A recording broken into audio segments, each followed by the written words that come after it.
সালামু আলাইকুম প্রিয় পলিটেকনিক শিক্ষার্থীবৃন্দ। আজকে তোমাদের সামনে ফিজিক্স 2 এর একটি চ্যাপ্টার নিয়ে এসেছি, সেটি হলো থার্মোমিতি।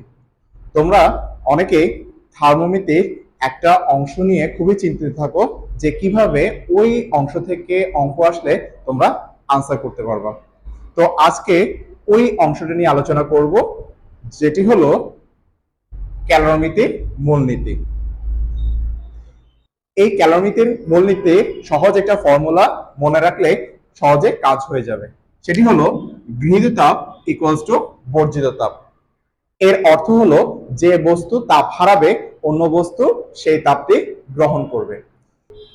এখানে ক্যালোরিমিতির মূলনীতিকে সহজে বোঝার জন্য আমি দুটি অংশ তুলে ধরলাম। একটি হচ্ছে উত্তপ্ত বস্তুর ক্ষেত্রে, আরেকটি হচ্ছে ঠান্ডা বস্তুর ক্ষেত্রে।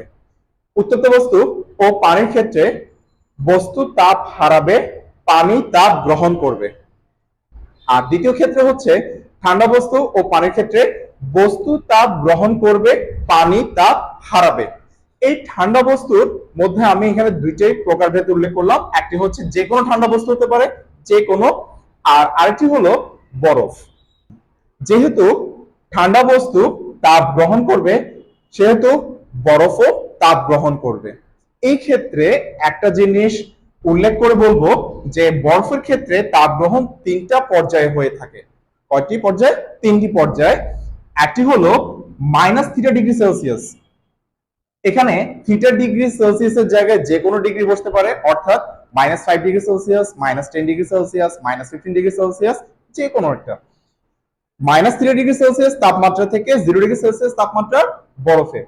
দ্বিতীয়টি হলো 0°C থেকে 0°C তাপমাত্রা পানি, অর্থাৎ 0°C তাপমাত্রার বরফ থেকে 0°C তাপমাত্রার পানি।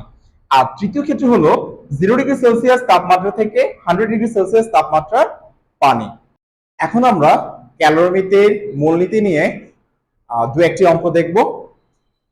সবার আগে ক্যালোরিমিতির মূলনীতি নিয়ে যে অঙ্কগুলো আসবে, এই অঙ্কগুলোতে আমরা শুধুমাত্র একটা সূত্র ইউজ করব, আর সেটি হলো Q equals to ms del theta. অর্থাৎ এখানে ডেল থিটা হবে